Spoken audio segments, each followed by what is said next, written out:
Boa noite, igreja. Boa noite. Quantos estão felizes aqui? Amém. Eu estou muito feliz de estar aqui com vocês. Primeiramente, gostaria de honrar os pastores de vocês e agradecer pelo convite, pastor Sérgio, pastora Débora, muito obrigado por me receber. Realmente me sinto honrado. Ontem eu brinquei com a pastora Débora, eu falei assim, vou te ser sincero, estou meio nervoso de ir lá falar, né? Mas a gente está em família, né? Somos família e é muito bom estar aqui com vocês. Já fazem muitos anos que eu não venho na igreja de vocês, né? A gente, há 15 anos atrás, foi enviado de Londrina, no Paraná, para Floripa, para implantar a igreja lá. Então, hoje eu tenho 30 anos de idade, né? Sou casado, tenho 3 filhos e a gente tem ajudado ali os meus pais na igreja. Temos trabalhado, né, com os jovens, os adolescentes, também com as famílias, e tem sido um tempo muito gostoso, onde a igreja do Senhor ela tem se multiplicado. Mas é muito gostoso a gente chegar num lugar e a gente se sentir em casa, né? A gente se sentir em família, e a gente é família, amém, queridos? Quero dizer que vocês têm uma casa em Floripa, né? Quando vocês quiserem ir lá para a igreja, mas também ir para a praia, pode ir, tá bom? Vocês têm uma casa lá, a gente vai receber vocês. Isso aí, quem diz amém concorda, então já tem a casa lá, amém? É isso aí, galera. Então, gostaria que você abrisse a sua Bíblia comigo no livro de Marcos. Muito engraçado que hoje no louvor o pastor Sérgio estava orando, falando que Jesus é o pão da vida. E hoje eu vou pregar sobre o pão, vou falar sobre Jesus como o pão da vida, amém? Então abre lá em Marcos capítulo 8, nós vamos ler a partir do versículo 1. Trago um abraço, né, da igreja de Floripa, dos meus pais, da minha esposa, e com muito amor, amém? Vamos lá então para Marcos capítulo 8, versículo 1. Diz assim: naqueles dias, uma grande multidão novamente se ajuntou, e não tendo pessoas com o que se alimentar, chamou Jesus os discípulos e lhes compartilhou: tenho compaixão dessa multidão, já se passaram 3 dias que estão comigo e não tenho o que comer. Se eu os enviar de volta para suas casas em jejum, vão desfalecer pelo caminho, pois alguns deles vieram de longe. Entretanto, os discípulos alegaram: onde neste lugar desabitado, em outras traduções diz deserto, seria possível alguém conseguir pão suficiente para alimentar a todos? Indagou-lhe Jesus: quantos pães vocês têm?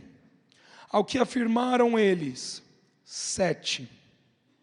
Então ele orientou o povo a reclinar-se sobre o chão, e após tomar os 7 pães e dar graças, partiu-os e os entregou aos seus discípulos, para que estes servissem a multidão.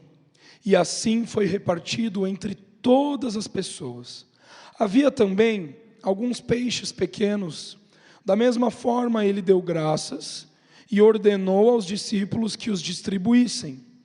Todas as pessoas ali reunidas comeram até se saciar, e ainda recolheram 7 cestos grandes, cheios de pedaços que sobraram. Na multidão havia cerca de 4.000 homens. Então Jesus despediu-se do povo. Amém? Amém, queridos. Então, esse texto é um texto muito legal. Talvez você já tenha lido ele, ouvido falar sobre ele. A gente vai comentar um pouco sobre isso. Mas é muito interessante nós entendermos que a Bíblia, ela traz uma linguagem. A palavra de Deus, ela trabalha com uma linguagem na sua totalidade.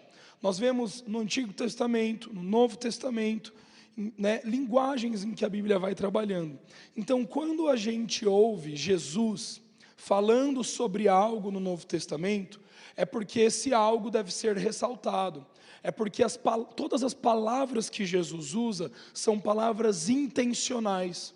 E uma coisa que nós vemos na palavra é que Jesus, ele é o pão da vida, certo? Jesus é o alimento que desceu do céu para alimentar o seu povo. Então olha o que diz em João, capítulo 6, o versículo 47 ao versículo 51. Asseguro a vocês que aquele que crê tem a vida eterna. Eu sou o pão da vida. Os seus antepassados comeram o maná no deserto, mas morreram. Todavia, aqui está o pão que desce do céu, para que não morra, para que não morra quem dele comer. Eu sou o pão vivo que desceu do céu. Se alguém comer deste pão, viverá para sempre. Este pão é a minha carne, que eu darei pela vida do mundo.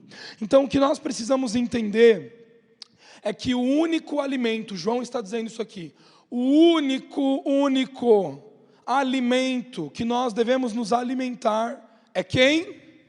Jesus. Muito bem. A única comida espiritual que nós precisamos, que nós necessitamos, é o Evangelho, é Cristo Jesus. A única coisa que nós devemos nos alimentar é o próprio Jesus, é o próprio Cristo, porque Ele é o pão vivo que desceu do céu. E a Bíblia nos ensina que se nós comermos dele, nós iremos nos saciar, nós iremos ficar fartos. Então todas as vezes que existe um outro alimento, que parece Cristo, mas não é, você não deve se alimentar deste alimento, porque ele não vai te saciar. Você pode se alimentar desse alimento? Pode, só que você vai sair com fome, porque este alimento não vai ser suficiente para saciar a necessidade que você tem dentro de você. Deixa eu te falar uma coisa, somente Cristo pode saciar a tua fome e a tua sede. Você se lembra da mulher samaritana, quando ela tem um encontro com Jesus, e Jesus apresenta para ela a água viva que é Ele mesmo, e Ele diz assim para ela: você está aqui pegando essa água, mas essa água não pode saciar a sua sede, mas eu vou te apresentar uma água que é viva, e se você tomar dessa água, você nunca mais terá sede. Quantos lembram dessa passagem? E aquela mulher então, quando ela encontra Cristo, e ela bebe de Cristo, ela nunca mais tem sede, porque Jesus é uma fonte inesgotável. Assim também é o corpo de Cristo, que foi moído por nós, que foi quebrado por nós. O corpo de Cristo, o próprio Deus, Ele veio como homem, 100% Deus, para morrer pelos nossos pecados, para que os nossos pecados fossem pagos. Ele cancelou a nossa escrita de dívida. Nós não temos mais dívida, você sabia disso?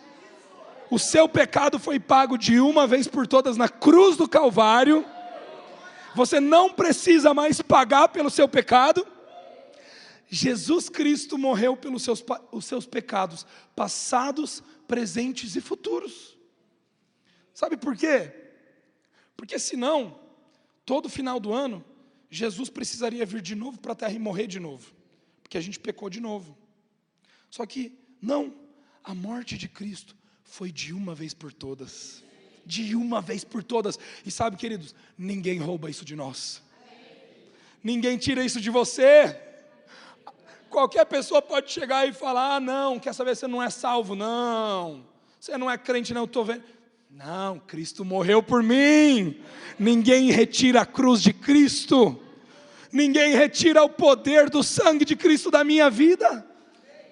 Só que Cristo não morreu somente por você. Cristo também ressuscitou. E quando Cristo ressuscita, sabe o que Ele faz? Ele não apenas paga pelo teu pecado, mas a Bíblia nos ensina que quando Cristo ressuscita, Ele nos traz a justificação. Sabe o que é a justificação? É uma nova natureza. As coisas velhas se passaram, o antigo homem já morreu, porque hoje eu sou uma nova criatura em Cristo.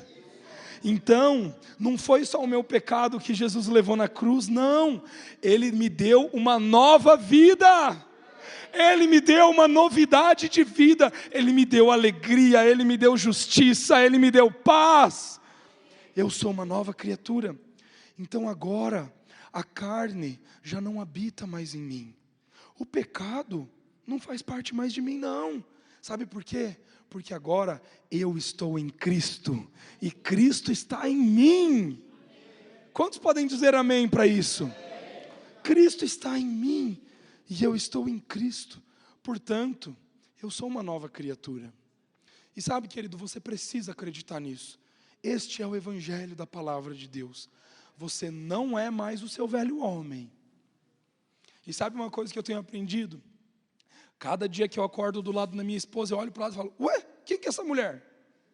Por quê? Porque a cada dia as misericórdias do Senhor vão se renovando sobre nós. E quando você se dá conta, você já não é mais quem você foi no sábado ontem. Porque hoje você é uma nova criatura mais parecido com Jesus Cristo. Então, você vai parando de ter comportamentos que não fazem mais parte de você. Você vai passando a ter atitudes que refletem a Cristo. Você vai passando a falar como Cristo. Você liga para sua esposa e ela fala, ué, quem que é esse homem que eu não conheço? Engraçado, né? É muito engraçado. Porque isso é a nova vida em Cristo. As pessoas olham para você e elas já não te reconhecem mais. Lembra da mulher samaritana que eu acabei de citar?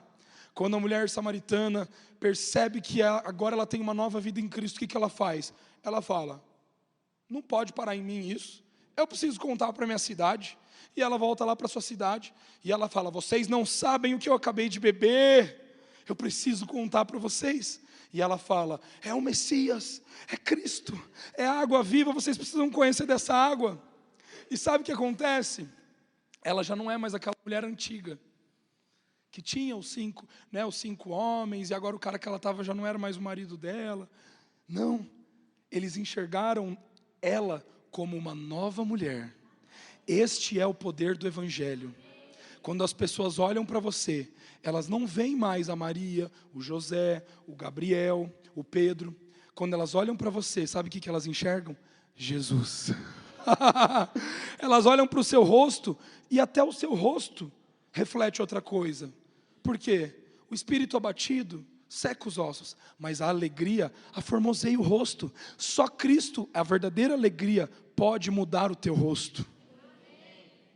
Só Cristo, o pão da vida, pode mudar o teu comportamento, pode mudar as tuas atitudes. Sabe, queridos, uma coisa que eu aprendi, o meu comportamento, ele é mudado quando eu estou com o meu Pai, em comunhão. Esses dias o meu irmão mais novo deu um exemplo muito legal, eu morri de rir. Ele estava pregando na igreja, e ele falou assim, sabe galera, eu sempre fiquei irritado com uma coisa que meu pai fazia. Quando eu chegava na sala de TV, e o meu pai estava assistindo futebol, eu queria assistir o jogo de futebol, ele tinha uma mania. Ele pegava lá, aqui vocês falam poncã ou mexerica? Mexerica? Então, ele trazia a mexerica para a sala. Lá em Floripa, lá em Santa Catarina, nós chamamos de bergamota. Já ouviram falar isso? Não? Bergamota, é por isso. Lá tem umas coisas assim que não tem nada a ver, porque eu sou do Paraná também, né? Os vocabulários que não tem nada a ver. Mas daí, o meu irmão mais novo falou assim, tem uma coisa que eu não gosto, que o meu pai faz quando eu vou assistir futebol. Ele tem uma mania. Ele chega, ele traz uma sacolinha, traz umas bergamotas ali com ele, e daí ele começa a ver futebol. E daí ele vai comendo aquela bergamota e ele faz assim com a semente. E vai jogando as sementes na sacolinha. E aquele barulho me irrita. Me tira do sério. Eu quero assistir meu futebol, eu não consigo porque aquele barulho me irrita. E sabe, igreja, casei, tenho um filho hoje, né? O meu irmão contando isso. E um dia na minha casa eu estava assistindo futebol. De repente a Rafa, minha esposa, traz bergamota. E eu estou assistindo futebol distraído. E ela traz a bergamota e um prato. Quando eu me dei conta, eu estava... E não é que é verdade mesmo? Quando eu tenho intimidade com meu pai, eu me pareço com meu pai. É natural. Eu não preciso forçar. Eu não preciso tentar ser alguém que eu não sou. Eu não preciso tentar reproduzir um comportamento que as pessoas querem que eu reproduza. Não, eu só preciso ficar em intimidade com o meu Pai. Quando eu estou em comunhão com Deus, eu me pareço com Deus. Quando eu estou em comunhão com Cristo, eu me pareço com Cristo. E sabe qual que é a boa nova do Evangelho? Todos nós aqui nessa sala, que cremos em Cristo Jesus, fomos justificados. E a justificação é o quê? A natureza de Cristo. Então, você já tem tudo o que você precisa para ser como Cristo é. Talvez você ainda não descobriu tudo, mas esse é o nosso processo. Descobrir um pouco mais de Cristo, para que nós possamos nos parecer um pouco mais com Ele. Amém? Então aqui em Marcos, fala sobre, vamos voltar lá para o pão da vida. Então a gente precisa entender que essa linguagem do pão, é uma linguagem que Jesus está usando. Quando Jesus está lá com aquela multidão, a Bíblia nos conta que eles ficaram por 3 dias. Quantos? 3 dias Jesus ficou com a multidão. Não sei se você notou, mas a multidão ficou 3 dias sem comer. Só que a galera nem percebeu isso, a galera só ficou lá. Porque a presença de Jesus era suficiente para suprir a necessidade de fome que eles tinham natural. Mas depois de 3 dias, Jesus vira para os discípulos e fala assim: ó, galera, o negócio é o seguinte, eu não posso liberar o meu povo sem que esses comam. É muito importante, nós precisamos entender essa linguagem. E o que os discípulos trazem para eles? Pães. Quantos? 7. Você já vai entender por que 7 e por que 3. E daí, Jesus pega esses 7 pães. E o que Jesus faz? Ele parte o pão. Ele quebra o pão. Ele rasga o pão.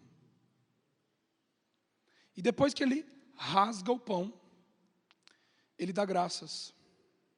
Depois que ele dá graças, entrega os pães aos discípulos.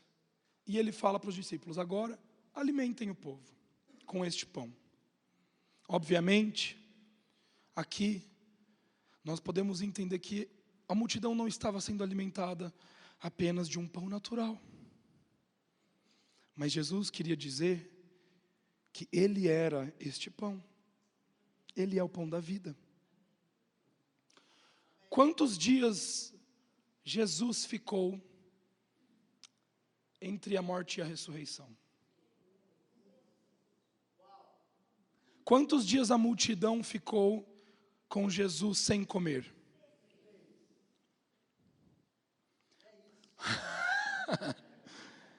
Mas eles precisavam de comida.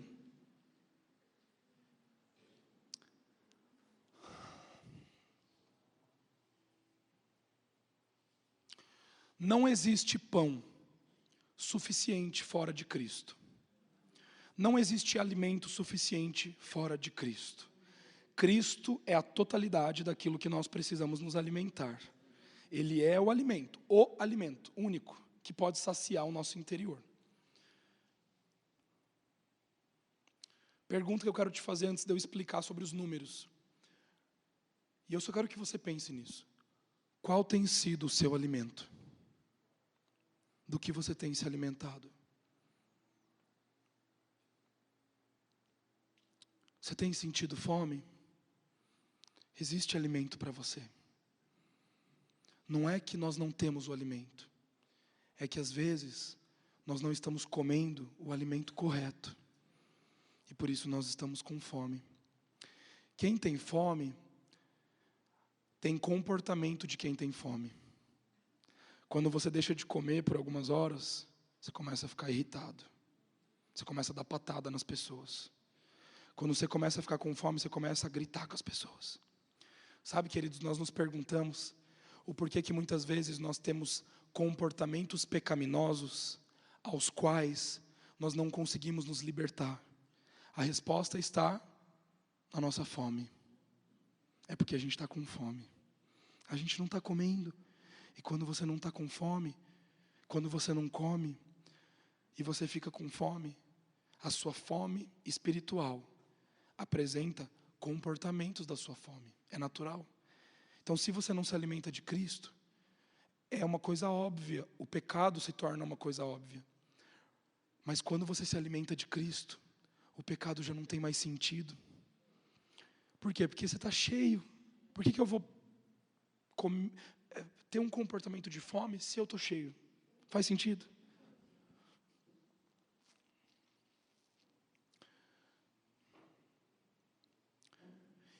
Então vamos lá. 3 dias que estão com Jesus e que estavam com fome. Queridos, a morte de 3 dias durou, a morte de Cristo na cruz durou 3 dias. O que simboliza a morte de Cristo na cruz? A morte de Cristo na cruz do Calvário, o sangue derramado na cruz, como eu falei no início dessa palavra, ele simboliza o quê?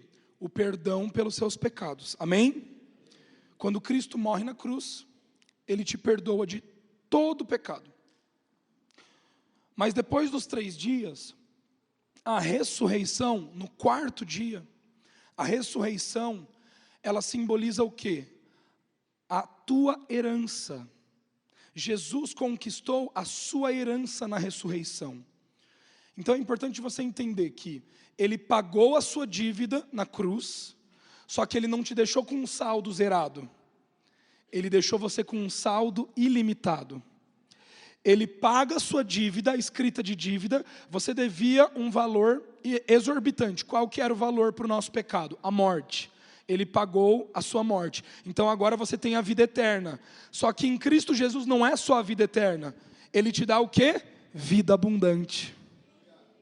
Ele te dá o quê? Uma herança. Ele te dá o quê? O direito de ser filho. Ele te dá o quê? A mente de Cristo. Ele te insere nele. A Bíblia nos diz que nós morremos em Cristo, mas nós também ressuscitamos com Cristo. Então, nós fazemos parte da morte e nós fazemos parte da ressurreição. Quando nós nos batizamos nas águas, a nossa velha natureza morre junto com a gente.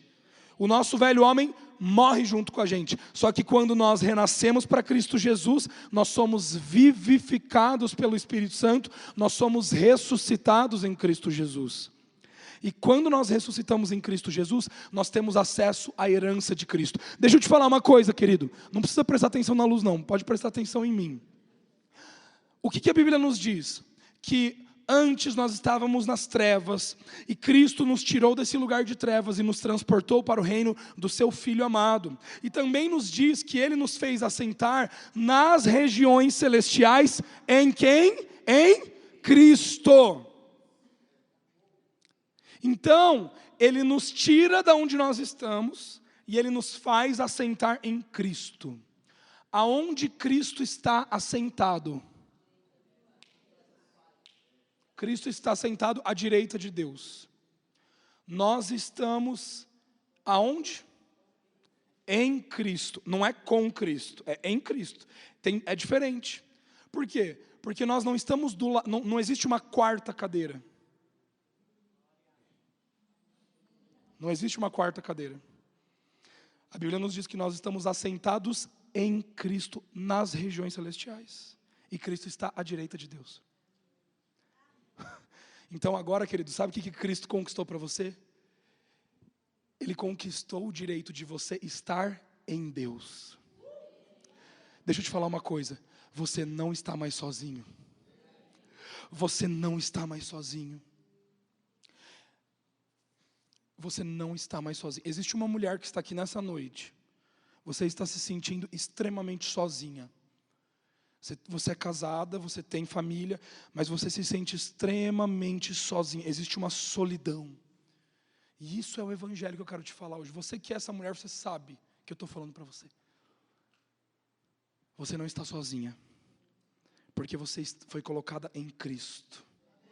E quando você é colocado em Cristo, você faz parte. A Bíblia nos diz que nós somos o corpo de... Estamos em Cristo. A Bíblia nos diz em Romanos 8 que nada nos separa do amor de Deus. Nada te tira de Cristo. Você sabia que nada tem poder de te tirar de Cristo? Uma vez que você entrou em Cristo, nada te tira mais, meu querido. Só se você escolher. O lugar já é teu. Já é teu. A pessoa pode falar, não é não. É teu. É teu. Satanás pode vir e falar, não, você não é. É teu. Por quê? Porque Cristo ressuscitou, você ressuscitou com Ele. Então, quando Jesus está dando pão, 3 dias as pessoas estão sem comer. Só que, então, esses 3 dias representam a morte. O pão. Por que as pessoas não precisaram de pão durante esses 3 dias? Porque o pão simboliza o quê? O acesso ao Pai. A Bíblia diz que Jesus, ele partiu o pão, ele quebrou o pão. Por que ele quebrou? Ele não precisava ter quebrado. Ele poderia só ter dado graças nos 7 pães e ter dado para os discípulos, e os discípulos teriam partido o pão. Mas sabe por que ele parte o pão? Porque o corpo de Cristo teve que ser rasgado na cruz. O corpo de Cristo teve que ser, a Bíblia nos ensina, eu acho que eu trouxe esse versículo aqui. Hebreus 10, 20. Por um novo e vivo caminho que Ele nos abriu por meio do véu. O véu teve que ser rasgado. Porque existia um véu que estava nos separando. Você sabia disso? Pega isso daqui. Eu já vou pedir para você abrir sua Bíblia em Hebreus 10. Que você não está acreditando nisso que eu estou te falando, mas já você vai acreditar. Havia um véu que nos separava, não havia? Na lei, você não podia chegar até a presença de Deus, por quê? Porque senão você morria. Lembra, o sumo sacerdote só que tinha acesso, e tinha um véu que separava a presença imediata de Deus. Então esse véu separava a gente de Deus, do próprio Deus. Então o véu precisou ser rasgado. Agora abre a tua Bíblia comigo em Hebreus 10, você precisa ler esse versículo comigo. Hebreus 10, 20. Olha o que diz Hebreus 10, 20. Eu vou ler para você, tá? Por um novo e vivo caminho que Ele nos abriu por meio do véu, isto é, o seu corpo. O que é o véu então? Você entende por que o pão teve que ser rasgado? Você entendeu por que o pão da vida teve que ser quebrado? Para que eu e você pudéssemos ter acesso ao Pai. Então, quando Jesus pega esses pães e Ele quebra, o que Ele está dizendo? Ele está dizendo, eu estou abrindo um acesso para vocês. Eu estou abrindo um acesso imediato ao Pai. Eu estou abrindo um novo e vivo caminho para vocês. Essa passagem da multiplicação dos pães é uma sombra da morte e ressurreição de Cristo. Ele estava, tipo assim, dando uma mensagem subliminar daquilo que, um spoiler, obrigado. Eu não sou tão atualizado quanto tua pastora, ó. Que pastor, hein? Jovem. Jesus estava dando um spoiler daquilo que iria acontecer na cruz e no túmulo. A morte e a ressurreição. Ele parte o pão, quebra o pão, rasga o pão e diz para a galera, ó, um novo e vivo caminho eu estou preparando para vocês. E por isso que o meu corpo precisa ser rasgado. Só que daí o que ele faz? Ele dá graças. Isso é muito importante. Ele dá graças. O que é dar graças? É você entender que você é justificado. Se você não entende que você já está em Cristo, que você já é justificado, o que é justificado? Vou repetir o que eu falei no início da palavra. Ter a natureza de Deus. Tudo aquilo que Deus é, eu sou. Tudo aquilo que Deus tem, eu tenho. Eu sou co-herdeiro em Cristo Jesus. Toda a herança é minha. A gente cantava essa música, né? É direito nosso, é nossa. Tudo o que Cristo conquistou na cruz é direito nosso, é nossa herança. A gente precisa voltar a cantar músicas que revelam o Evangelho. Então, o que Cristo fez? Cristo descortinou através do rasgar o pão, Ele descortinou o caminho e Ele dá graças. Só que deixa eu te falar uma coisa, só dá graças quem já tem. Não é verdade? Você só agradece. Por exemplo, se eu chegar hoje para vocês são um casal? Se eu chegar hoje para vocês aqui e eu der um cheque de R$1.000, o que vocês vão fazer? Qual que vai ser a sua reação? Me agradecer. Tá, você vai ficar feliz, mas qualquer pessoa que, né, tipo assim, você iria agradecer e falar, obrigado. Do nada você está me dando um cheque, obrigado. Então, a reação, isso é importante. A reação natural, que é normal para todos nós, é agradecer só depois que você recebe o presente. É ou não é? A reação de Cristo é agradecer antes do presente chegar. Por quê? Porque ele já tinha certeza que o presente já tinha chegado. Já tinha. Porque, o que é isso? Justificação. Você conhece a tua natureza. Então, vamos lá. Quando você ora, vamos pensar se a nossa igreja brasileira, ao invés de ficar pedindo, começasse a agradecer Jesus. Está entendendo? Tipo assim, Deus faz um governo santo na nossa nação. Deus traz um governo sem corrupção. Essa oração é legal, mas ela não é a oração que Jesus faria. O que Jesus falaria? Deus, Pai, eu te agradeço porque o nosso governo já é restaurado. Eu te agradeço porque já não existe mais corrupção no nosso governo. E se você começasse a mudar a sua oração, dizendo: Deus, obrigado porque o meu marido não é mais alcoólatra. Deus, obrigado porque a minha família já é restaurada. Deus, obrigado porque a minha família já está salva. Deus, obrigado porque eu já tenho todas as finanças necessárias para que eu realize o projeto que você me designou para fazer. A nossa mentalidade muda. É uma mentalidade de justificado. Não é mais uma mentalidade de escravo. O escravo pede, por quê? Porque ele não tem certeza que ele já tem. Então ele precisa ficar pedindo. Agora, o filho que é maduro, que já se diferencia do escravo, ele sabe a herança que ele tem, ele só acessa a herança. Está entendendo? Ele só acessa. Eu vou dar um exemplo para vocês. Digamos que o meu pai fosse um trilionário de dólares. Não, desculpa. Trilionário de francos suíços. Para subir o valor monetário. Muito dinheiro. O meu pai me dá um cartão de crédito que não tem limite. Sentiu, né? Sentiu. O filho, eu tenho 2 filhos aqui. Esse filho 1 e o filho 2. Os 2 recebem o mesmo cartão, têm o mesmo pai, com a mesma conta bancária ilimitada. O pai diz para eles assim: olha, filho, pode usar este cartão, estou te dando este cartão. O filho número 1 fala assim, vai num restaurante, deixa eu ver o preço, não, filé mignon não, está muito caro, não, me vê o frango mesmo. O vegetariano é mais barato? Não, pode ser sem carne então. Quando estão comigo, existem momentos da nossa vida que a gente escolhe o sem nada, né? E ele pega o mais, né? Já o filho 2, chega lá, qual que é o melhor aí que você tem? É esse. Custa quanto? Não, na verdade nem pergunta quanto custa, está aqui o cartão. Passa. Os 2 filhos vão lá, estão precisando de um carro. O filho número 1 fala: não sei se vai ter limite nesse cartão, não sei se eu posso. O filho 1 vai lá e liga: pai, posso comprar esse carro? Filho, pode comprar pai, preciso comprar um carro, pode comprar. Já é teu o cartão. Só que daí ele vai lá na concessionária mais simples, nos usados lá do ano mais antigo, e compra, com medo de estourar o limite do cartão. O segundo filho nem pede para o pai, que o pai já deu o cartão, certo? Falou que podia usar. E ele sabe que o pai é um trilionário de francos suíços. Ele chega lá, vê a concessionária, eu nem sei qual que é a marca mais cara de carro hoje no Brasil. Vai lá e fala assim: qual que é o carro mais caro aí que você tem? Fechou. Põe banco de couro. Que cor? Qual que é a cor mais cara?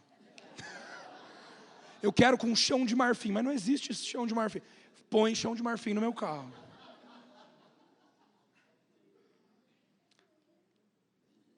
Por que um filho tem uma atitude diferente do outro? O filho número 1, ele tem o pai, ele tem o cartão, ou seja, ele tem a autoridade para usar, só que ele desconhece o tanto de autoridade que ele tem. Por isso que ele não usa a autoridade dele.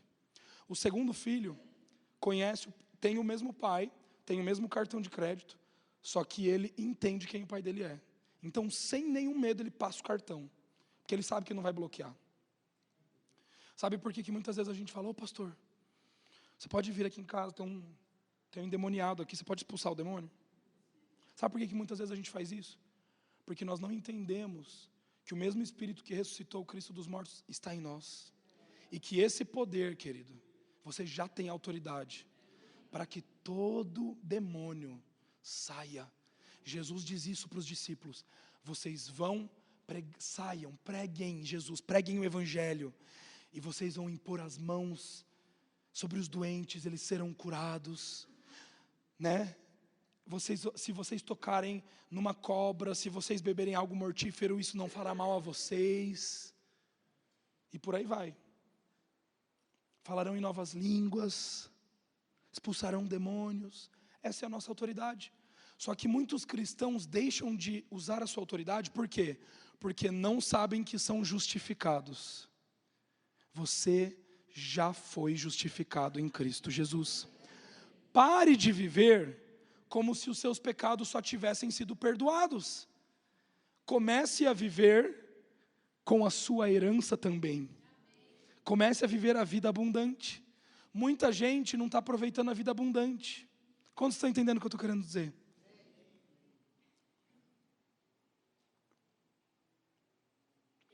Número 7. O número 7 na Bíblia lembra lá de Gênesis.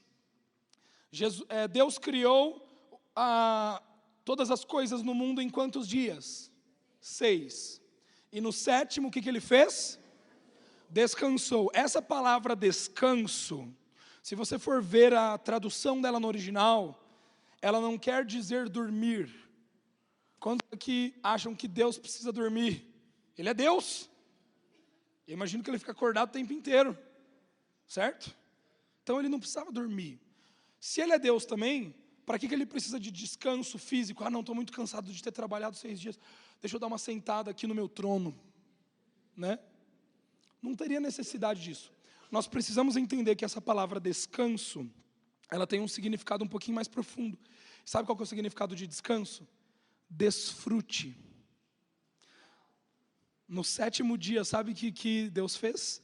Ele desfrutou daquilo que ele havia criado. Então o número 7 significa desfrute. Entenda isso. Os discípulos trazem quantos pães para Jesus? 7. O que Jesus faz quando ele pega aqueles pães? Ele desfruta de 7 pães? Ele desfruta de 7 cestos que sobraram. Jesus não estava enxergando os 7 pães ali na hora que ele recebeu. Jesus já estava enxergando os 7 cestos de pães que haviam sobrado no final do milagre. Não sei se você entendeu o que eu acabei de falar. Vou ter que repetir isso.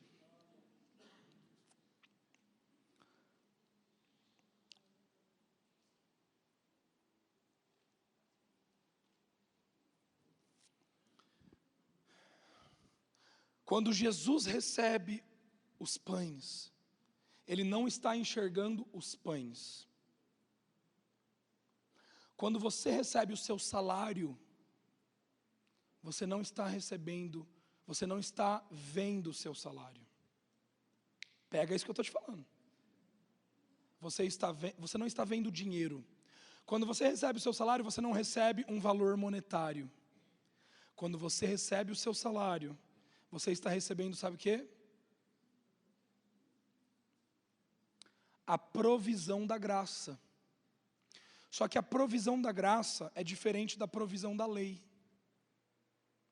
Por que a provisão da graça é diferente da provisão da lei? Na provisão da lei, tudo aquilo que você recebe, acaba, morre. Tudo que você recebe, morre. Na provisão da graça, tudo aquilo que você recebe, multiplica. Já pegaram ali, a galera já pegou. Tudo que você recebe na lei tem um fim. A lei é ruim? Não. A lei é muito boa, porque quem deu a lei foi Deus, o próprio Deus deu a lei a Moisés. Só que a lei já cumpriu o seu propósito. E é por isso que nós estamos vivendo uma nova aliança. Porque aquilo que é velho já se passou. A lei, ela foi usada para quê? Para mostrar ao homem a necessidade que ele tinha de Deus. Só que em Cristo Jesus, Jesus nos deu Deus. Ele abriu o acesso, ele foi o pão da vida partido por nós. Amém? Então, na lei, o que o povo recebia? Qual pão que o povo recebia? O maná. Quando se lembram do maná no deserto? Que era o quê? A provisão. Só que o que acontecia com o maná? Ele morria. Morria. Ele era útil para o momento que se recebia. Já na graça, Jesus recebe o pão em sua mão, mas ele não mais está vendo os 7 pães, porque ele não enxerga com a perspectiva da lei, ele enxerga com a perspectiva da graça. Então ele recebe 7 pães, o que ele está vendo? A provisão, a multiplicação, a prosperidade. Na lei não existe prosperidade, existe provisão. Na lei, Deus era o provedor do povo. Na graça, Deus é a prosperidade do povo. Essa é a diferença que você precisa entender. Na lei, você era um receptor. Na graça, você se torna um abençoador. Por que você se torna um abençoador? Porque a sua medida é ressalcada, sacudida e transbordante. Um odre velho é velho. Um odre novo é novo. A Bíblia nos ensina que se você colocar o vinho novo no odre velho, o que vai acontecer? Ele vai rachar, vai ter rachaduras. E o que as rachaduras vão fazer? Vão fazer com que o vinho novo derramado no odre seja derramado, vai acabar, certo? O que é isso? Velha aliança. Lei. Odre velho, tentando colocar vinho novo no odre velho. Não combina, não fecha, não tem conexão. Por quê? Tudo aquilo que você recebe se torna o quê? Provisão e não prosperidade. É por isso que no Novo Testamento nós precisamos ser odres novos. Porque daí quando você recebe o vinho novo, não existe rachadura mais. Então, o vinho que Deus está derramando sobre você, ele não sai. O que acontece? Ele transborda. Então você nunca para de ter. Só pode abençoar quem sempre tem. Quem tem falta, não abençoa. Por quê? Porque ele não tem nem para ele mesmo. Se eu chegar hoje e falar assim, você pode me abençoar com 3 mil reais? Eu não sei a tua realidade, mas eu não vou ter 3 mil reais para te dar agora. Só que o bom é que nós não damos daquilo que nós temos, nós damos daquilo que Ele tem.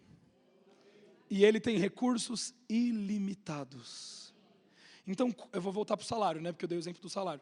Então, quando você recebe o seu salário no início do mês, lembre-se disso. Você não está recebendo um dinheiro, você não está recebendo um valor monetário, você está recebendo uma semente. E quando você planta a semente, ela transborda. Amém? Esses dias eu fui para Paula, né, com essa mentalidade. A gente ganha, né, um valor X. E eu fui para ela e falei assim, amor, ia ter um culto da honra na nossa igreja, né? Onde nós fomos desafiados a trazer uma oferta especial para Deus. E eu cheguei para Paula, falei assim, amor, Deus está me incomodando, que está falando comigo, acho que eu estou achando que eu estou louco, mas assim, eu sei que é Jesus em mim. Amor, quero dar 3 mil reais. Ela olhou para mim e falou, olha, Deus falou com você, mas comigo não falou não. Tá louco? Só que daí ela virou, como uma mulher muito sábia, que a minha esposa é, ela virou e falou assim, tá, mas se você está tendo convicção em Deus que você precisa dar, eu confio na convicção que você tem. E eu dei. Cheguei lá no culto, dei 3 mil. Tinha aquele dinheiro? Gente, eu estou com o meu orçamento assim, ó, é uma caixa. Se eu der 50 reais, vai faltar R$50 para pagar a conta no final do mês. É assim que está o meu orçamento hoje, está tudo bem certinho. E eu dei para ela. Eu dei de oferta, aquele valor. Sabe o que aconteceu? Isso era o culto de manhã, né? No campus, na nossa sede. No culto da noite, eu e a Paula fomos para o campus da ilha, que é o campus que nós pastoreamos, né? Que nós lideramos. Chegando lá, chegou o momento da oferta. Chegou um cara para mim assim, falou assim: pastor, Deus está me mandando te dar isso daqui, me deu um envelope. Eu não abri. De repente chegou uma outra menina e falou: pastor, Deus está me mandando te dar isso daqui. Não abri. De repente veio uma outra pessoa, falou: pastor, várias pessoas começaram a entregar pessoalmente para mim. A oferta não era para pessoas, entenda isso. A gente estava fazendo algo para a igreja. Só que o culto da honra, a gente incentivou as pessoas a abençoarem umas às outras também. E isso não parou, foi acontecendo durante a semana, depois daquele domingo. Gente, quando eu fui abrir os envelopes, adivinha? Muito maior do que eu tinha dado. E eu nem vou falar o valor, porque valor não importa. O que importa é o que eu estou tentando te ensinar aqui. Você não dá daquilo que você tem. Se você dá, porque se você dá, e depois, para agradecer, está entendendo? Se você dá, espera receber para depois agradecer a Deus, a matemática está errada. Nós não damos para receber. Faz sentido? Nós não damos para receber. Por isso que você precisa agradecer antes de dar. E eu não estou falando aqui para você chegar e fazer ofertas malucas. Não seja um fanático religioso.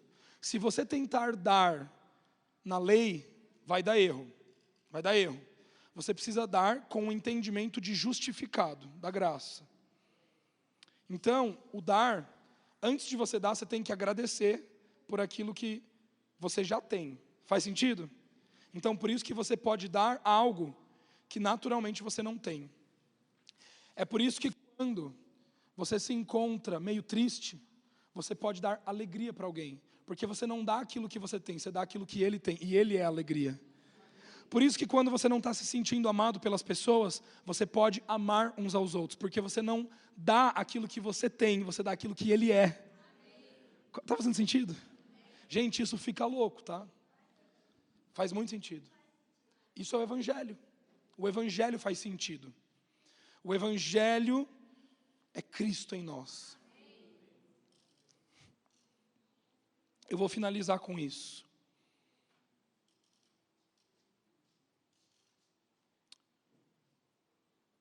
Colossenses, capítulo 3, versículo 3 ao versículo 4.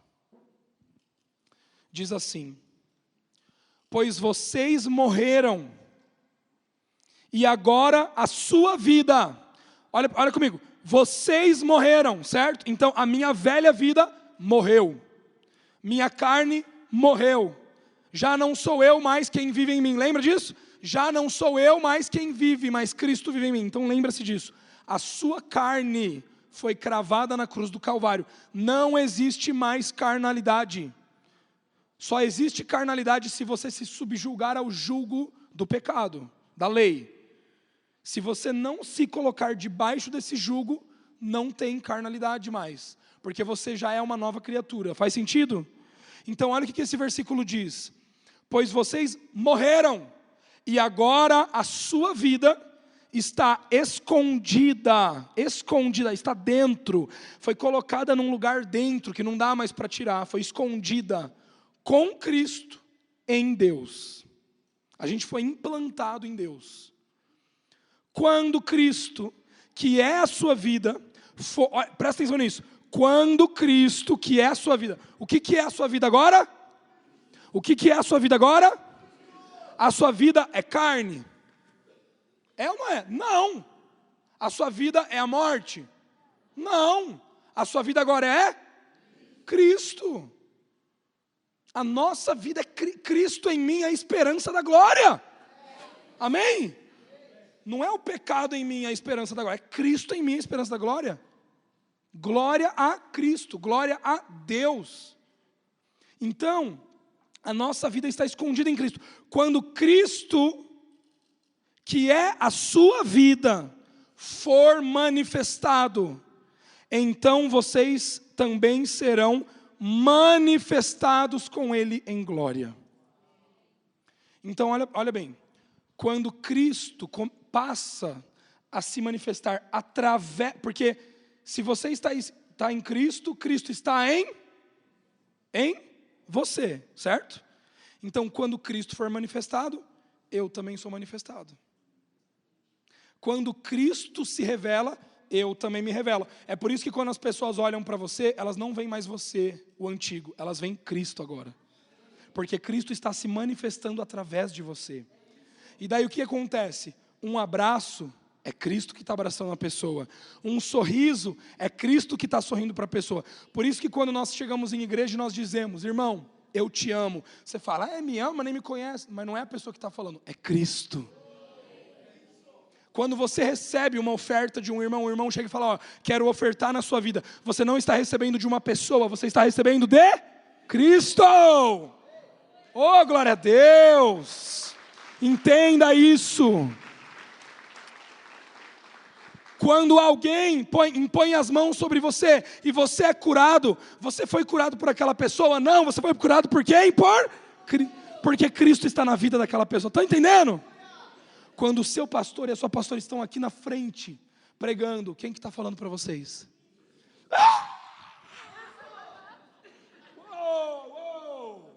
Sabe o que acontece com isso? Acontece que, por esse motivo, nós não vamos nos deixar de reunir como igreja. A gente vai ser alegre em chegar nesse lugar. Por quê? Porque quando eu chego nesse lugar, eu encontro quem? Meu Deus! E o meu pensamento é: não, eu estou muito mal, eu vou ficar em casa. Só que quando você está mal, você precisa encontrar quem?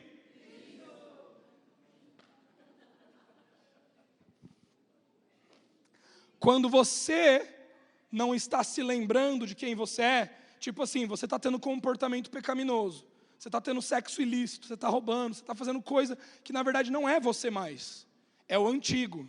Quando isso está acontecendo em você, o que você precisa fazer? Você precisa ir para onde? Você precisa ir para Cristo, certo? E por isso que nós precisamos do corpo de Cristo, das pessoas. Por quê? Porque as pessoas, Jesus, isso mesmo, querida, é isso aí. Por quê? Porque as pessoas, elas nos trazem à memória aquilo que nos dá esperança. O que nos dá esperança? A justificação nos dá esperança. Cristo em mim, Cristo em mim. Então, quando o pecador chega, você julga o pecador? Não. Você rejeita o pecador? Não. Você aponta os pecados do pecador? Não. Você dá 5 passos de como ele deve resolver o seu pecado? Não. O que você faz? Você lembra ele quem ele é. Porque daí quando você lembra ele quem ele é, ele vai falar: verdade. Putz, eu caí na mentira de Satanás, ele é o pai da mentira, me enganou, né? Olha, eu roubei aí essa semana, por quê? Porque, putz, esqueci quem eu era. E é por isso que a gente precisa vir à igreja. Porque aonde a comunidade de justos está, nós somos relembrados da nossa justificação. Quantos estão entendendo o que eu estou querendo dizer? Então, queridos, para a gente finalizar nessa noite, voltando ali para a multiplicação dos pães, né? Olha o que acontece no final da história. O povo, no final do versículo, ali, do versículo 9, o povo comeu,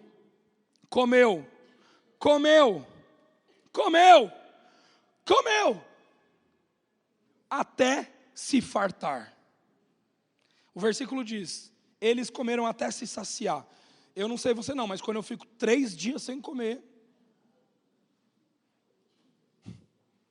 eu vou comer. É ou não é? Quantos estão comigo? Quantos gostam de comer aqui? Você vai comer. Só que o que aconteceu? Faltou pão. Faltou pão. Teve falta na multiplicação? Ao contrário, o que aconteceu? Transbordou. Eu estou saciado, eu estou cheio. Jesus, eu não quero mais, não, obrigado. Não, mais um pãozinho aí. Quantos aqui já foram na casa da avó, na casa da mãe, né? Não, mais uma colher aí, vai, enfia na tua boca, né? Não, come esse frango aqui, pá, taca mais um frango no teu prato. Não é verdade? Ô, você não está comendo, está muito magrinho aqui, ó, pá, e aí põe no teu prato, quando você vê, tem um prataço, né? Você come até se fartar. As pessoas estavam cheias, mas o que aconteceu? Havia sobra. Uma casa, desculpa, vou começar pela pessoa. Uma pessoa que entende que Cristo é a sua provisão, o que acontece? Ela vai ter falta, vai acabar. Porque recebi a provisão para o meu dia, recebi os meus R$800 de salário. Ai, não vai dar para eu abençoar ninguém esse mês, não vai dar para eu dar o dízimo, não vai dar para eu fazer isso, fazer aquilo, não posso mais. Por quê? Porque os meus recursos são limitados, eu só recebi minha provisão. Então você se torna uma pessoa limitada ao quê? Ao valor monetário. Agora, quando você entende que Deus é a sua prosperidade, quando você recebe os R$800, você recebe os 7 pães, você enxerga o quê? Os 7 cestos que sobraram. Querido, você transborda. E sabe o que acontece quando você transborda? Aqueles que estão à sua volta são o quê? Abençoados. Você não tem só para a sua casa, você tem para abençoar. Então, quando a pessoa entende que Deus é a sua prosperidade, ela transborda e outras pessoas são abençoadas. Quando uma família, presta atenção essa lógica, quando uma família, agora essa vai pegar para vocês, tá, pastor? Mas vai ser uma bênção isso que eu vou falar para vocês, como igreja. Quando uma pessoa entende que Deus é a sua prosperidade, o que acontece? Outras pessoas são abençoadas. Quando uma família, um casal, pai, mãe, os filhos, quando uma família entende que é próspera, que Deus é a sua prosperidade, o que acontece? Outras famílias são abençoadas. Quando uma igreja, essa palavra é uma palavra profética para vocês. Quando uma igreja entende que a prosperidade vem de Deus, que é uma igreja próspera, o que acontece? Outras igrejas são abençoadas por vocês. Deixa eu só te ensinar uma coisa. O maior abençoa o menor. Essa é a matemática do reino. Você quer ser abençoado ou você quer ser uma bênção? Então você precisa dar aquilo que Deus te dá. Porque você entende que melhor é dar do que receber. E você entende também que tudo aquilo que Ele te dá vai transbordar. E não falta, aonde transborda não falta. Amém, queridos? Só quero te relembrar que você é justificado. Você é uma pessoa santa. Sabe, toda acusação de Satanás sobre a sua vida está quebrada em nome de Jesus. Toda maldição foi quebrada na cruz do Calvário. Você não deve mais andar debaixo do jugo de maldição, debaixo de jugo da mentira de Satanás, só se você quiser acreditar na mentira. Fora isso, você é justificado pela ressurreição de Cristo. Feche os seus olhos, eu gostaria de orar por você. Senhor Jesus, nós te agradecemos. Nós te agradecemos, Jesus. Tu és tão bom, Jesus. Jesus, obrigado, obrigado, obrigado. Tu és um Deus tão amável. Obrigado, Jesus, que Tu és um Deus tão amável, que nos deu sem merecer a Sua vida. Nos deste sem merecer a herança. Obrigado, Jesus, porque na cruz do Calvário o Senhor pagou o preço pelos nossos pecados, mas na ressurreição o Senhor nos trouxe a nossa herança. Obrigado, Jesus, porque nós não temos palavras para te agradecer. Deus, eu gostaria de declarar sobre esta casa, sobre esta igreja, sobre estas famílias e sobre estas pessoas, que aqui existem pessoas que são seguras da sua identidade. Aqui nessa casa existem pessoas que sabem quem Cristo é e sabem quem são em Cristo. Deus, eu declaro que aqui existem homens e mulheres que não são covardes, porque Deus não nos deu um espírito de covardia, mas aqui existem homens e mulheres que são ousados, que amam ousadamente, que dão em generosidade ousadamente. Deus, eu declaro que aqui existem pessoas prósperas. Deus, eu declaro que aqui existem famílias prósperas. Deus, obrigado, porque na Tua presença não existe falta, na Tua presença existe multiplicação. Deus, obrigado, porque na Tua presença não existe somente a provisão, mas existe a prosperidade. Deus, obrigado, porque na Tua presença nós não somos apenas perdoados dos nossos pecados, mas nós temos vida abundante. Deus, obrigado, obrigado, obrigado, obrigado. Uou. Existe uma presença de Deus neste lugar. Existe uma atmosfera. Deus está trazendo à memória você, quem você é. Nessa noite Deus está relembrando você da sua identidade. Existem pessoas aqui, você tem olhado para você, você tem se sentido muito pecador. Você olha para você, você tem se sentido a pessoa pior. Você olha para você, você se enxerga com tantas falhas. Existem algumas mulheres aqui que olham para você mesmo e você fala assim: eu não sou o suficiente para o meu marido, eu não sou o suficiente para os meus filhos, eu não sou o suficiente para a minha casa, eu não sou você olha para você como se você fosse menos. Existem algumas mulheres aqui que estão estão num lugar mas nessa noite Deus está relembrando quem você é. Você é uma mulher que edifica o seu lar. Você é uma mulher poderosa. Você é uma mulher que tem uma palavra de Deus. Você é uma mulher de intercessão. Você é uma mulher que conhece a Cristo. Você é uma mulher que sabe do poder que você tem, da autoridade que você tem. Existem alguns homens aqui que precisam ser relembrados da sua ousadia. Uma palavra que eu sinto no meu espírito nessa noite é que existem alguns homens aqui que pararam de andar por fé. Você já foi bem louco na sua vida em coisas que você fez, mas nesses últimos tempos é como se você tivesse entrado num estado de passividade. Deus está te lembrando que você é ousado, você não é covarde. Paulo diz a Timóteo: você não tem um espírito de covardia, mas você tem um espírito de ousadia, de coragem, equilíbrio e sabedoria. Não deixe que ninguém te menospreze pela sua idade. Nessa noite, homens, eu quero te relembrar que você é o sacerdote da sua casa. Eu quero te relembrar, homem, que você é poderoso, que você é ousado, que você é próspero. Nunca menospreze aquilo que Cristo diz a teu respeito. Deus, obrigado por relembrar quem nós somos. Nós somos filhos, nós somos filhas, nós não somos escravos. Nós não somos escravos do medo, nós somos filhos. Obrigado, Deus, porque nós não somos como aqueles que retrocedem, mas nós somos como aqueles que prosseguem para o alvo da soberana vocação. Obrigado, Deus, porque as coisas não embaraçam mais os nossos pés, não existe mais embaraço, eis que tudo se fez novo. Aleluia. Oh, Jesus, obrigado. Comece a agradecer a Jesus agora, comece a agradecer. Eu sinto que você precisa começar a agradecer. Alguns aqui, Deus tem dado projetos para você, Deus tem te mostrado a expansão da igreja.